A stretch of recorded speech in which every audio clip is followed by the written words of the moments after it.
Please recall that COVID hit not just the city, this county, this state, but it hit this nation and it hit the world. And as a city and municipality, tough decisions had to be made. This council had to vote on tough decisions. It affected what we can do in providing services. Like many other cities, and of course all 50 states, we were given an opportunity through the American Rescue Plan allocation to usher in resources to support in the immediate and short recovery, as well as some long-term things. And so with that, this is an unprecedented time for investment within our city. The American Rescue Plan, again, also known as ARPA, was a significant measure. It's established to provide relief in the wake of the COVID-19 pandemic, as I've just stated. From that plan, the state and local fiscal recovery fund was created to assist governments in building a stronger as well as a more equitable economy, which you all know has been important to not just the mayor's office, but the council. In total, the city of Birmingham has received more than $141 million. Those funds have addressed both, again, as I've stated earlier, immediate needs, as well as supporting long-term recovery efforts. To date, we have funded 196 projects with these resources. And so I want to encourage you to visit birminghamal.gov/ARPA. Again, that's birminghamal.gov/ARPA for a full executive summary, as well as a detailed breakdown of the economic impact, as well as what we're doing for the future of Birmingham and the vision we have for this city. Now, within those monies, I think it's so important why the council is actually here, and we're standing as a collective, because within those monies, it was important for us to sit down with the council, as we always do when it comes to allocating resources, to listen to their needs, the concerns of not just the districts, but the people they represent. And so here to speak on behalf of the Birmingham City Council is the president of the City Council, Dr. Randall Woodfin, who will give you more detail. Sir. Thank you. Thank you, Mayor, and thank you to my colleagues for being here with us. Hello, everyone. It's great to be here as we take a moment to reflect on how this direct federal funding has strengthened our communities. March 2020 seems like several lifetimes ago. It's really remarkable to think about where we were just 5 short years ago. The entire world gripped by uncertainty, isolation, and fear of what's to come. No one knew what to expect, but during those early months, we witnessed so many acts of strangers helping one another, donations, sacrifices made by our medical workers and first responders, so many moments that rekindled hope when we needed it most. In the years since, I've talked to a lot of elected officials from across the country, and something that has struck me is the unique way Birmingham utilized these dollars. Mayor Woodfin and his team deserve a lot of credit for how they dispersed these funds. By allocating $3 million for each council office to put towards programs and projects in our districts, we were able to maximize the impact across the city on a really localized level. As far as I could tell, no other city in America took the same route. I think it's a testament to Birmingham's resiliency and our collective determination to turn obstacles into opportunities. Much like the World Games in 2022, our ability to capitalize on this opportunity has provided proof of concept. It showed we have the capacity for more direct federal funding into our city without having to clear the bureaucratic hurdles in Montgomery. At times, Birmingham may seem like a small town, but all 99 neighborhoods have 99 things that could be fixed or improved. Our approach allowed us to really tackle these hyper-local issues, and we'll continue to reap benefits of this landmark federal funding for decades to come. We're grateful for everyone in our communities who brought these programs to our attention and who put in the hard work every single day. Your continued support and engagement is what makes Birmingham such a special place to call home. Thank you. I want to thank again Dr. Darrell O'Quinn, who leads the Birmingham City Council, for speaking on behalf of the Birmingham City Council, that is. I want to also thank Wardine Alexander, the Pro Tem, who represents District 7. I want to thank Clinton Woods, who represents District 1, Hunter Williams, who represents District 2, Valerie Abbott, who represents District 3, as well as J.T. Moore, who represents District 4, and keep my math in my head going, Crystal Smitherman, who represents District 6, Carol Clark, who represents District 8, as well as Latonya Tate, who represents District 9. This council and the mayor's office, we were very fortunate, because we could not have done this alone. We were fortunate enough to have Chris Hatcher, along with an internal team and some external partners that he will share some more information on the journey they've had over the last few years of getting these projects out of the door to make positive impact on community. With that, everyone, Chris Hatcher.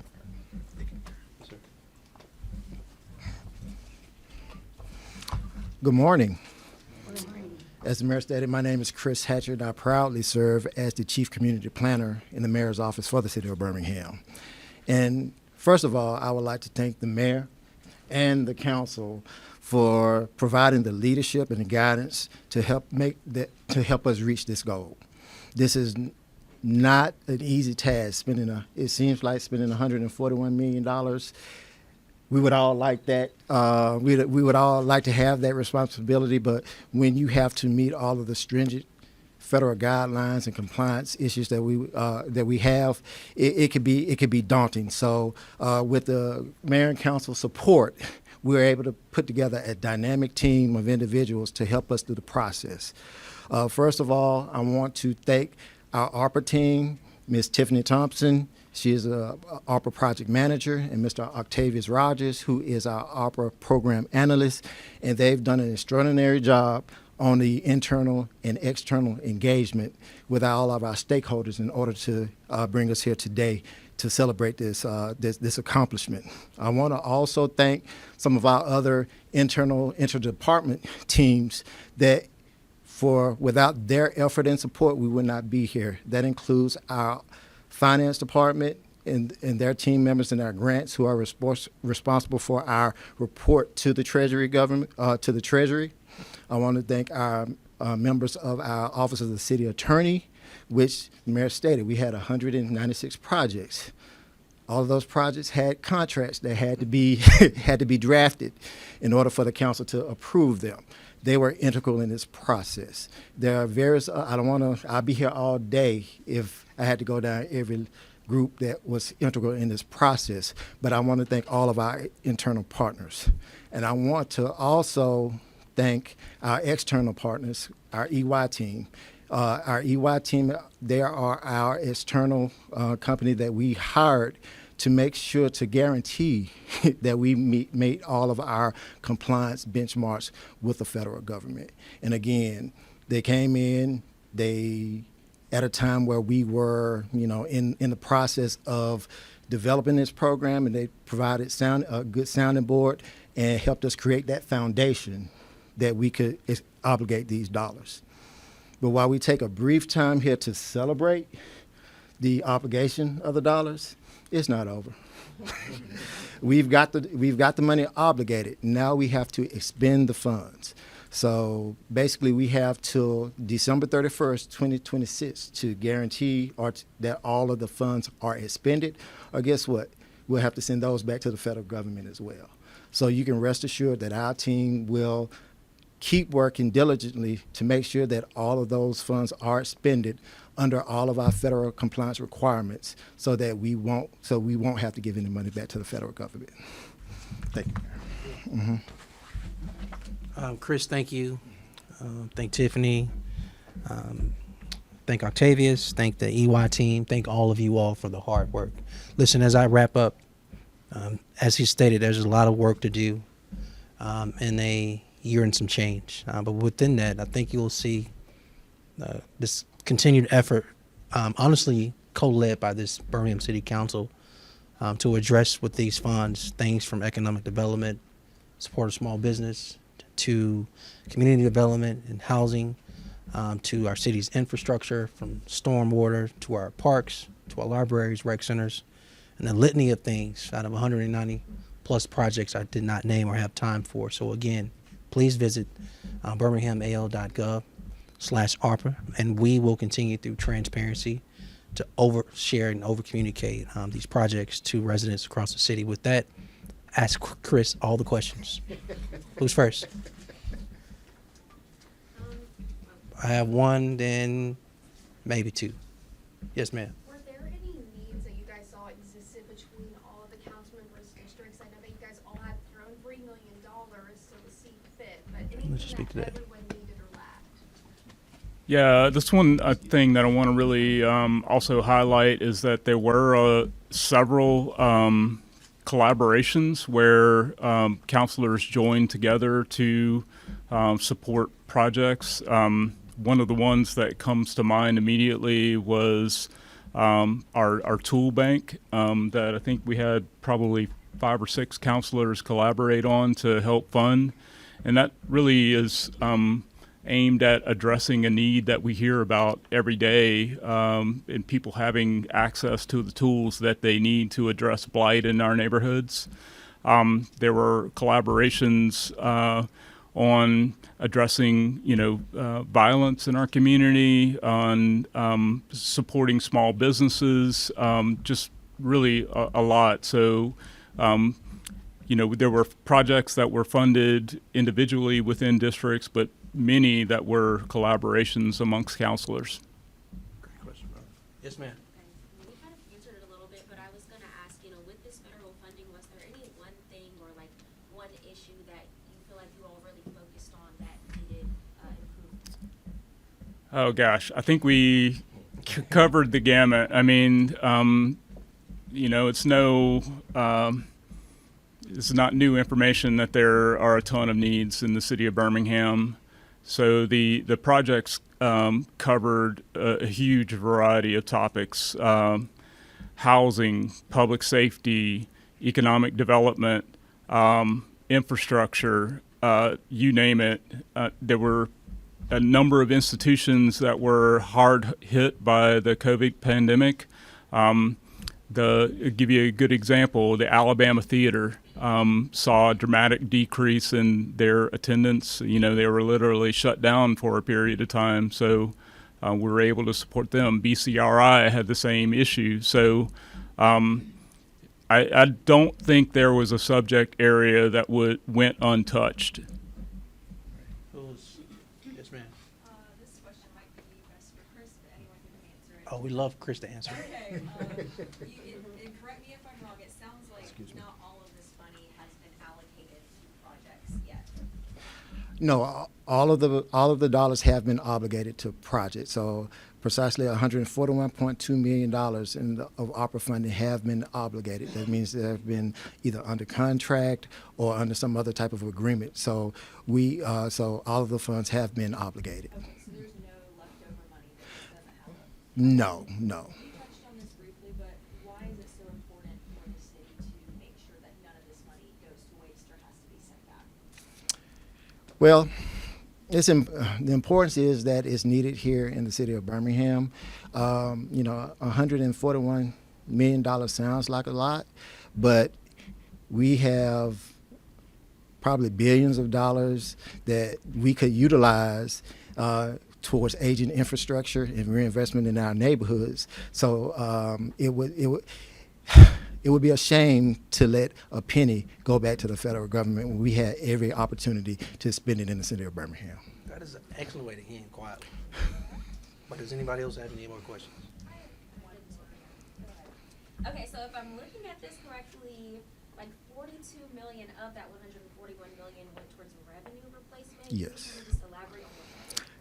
Yes, the city of Birmingham, just like any private business, Councilor Quinn mentioned the Alabama Theater. They were shut down and they lost revenue from the pandemic. The city of Birmingham lost revenue through sales taxes, through occupational taxes, through whatever means of income that the city generates. We were impacted by COVID as well. So the guidelines with the ARPA, State and Local Fiscal Recovery Program, allowed the city to calculate its revenue loss and apply some of that funding, some of that $141.2 million for the city to, shore itself up, because we can't provide service to our citizens if we're not whole ourselves. Correct me if I'm wrong, it's 196 programs that were funded. 196 projects were funded, yes. At this point, do we anticipate any of those programs closing or shutting down once this money has been used completely? Not to our that is not our hope. A strategy that we try to utilize is that we wanted to invest in sustainable projects. So we made that a priority. So to the best of our ability, we've tried to invest in long-term projects that we're going to keep providing services to the citizens of the city of Birmingham. Is this clearing the books on a lot of old projects that y'all wanted to do, but maybe just didn't have the funds, or are these all new projects? It's a mix. There were some projects that were on the books that, we had a gap in funding, and this did fill that gap. But just want to be clear that, there are 7 eligible expenditure categories under the ARPA program. So the projects had to line up in order for us to, make sure that they were expended within those eligibility categories.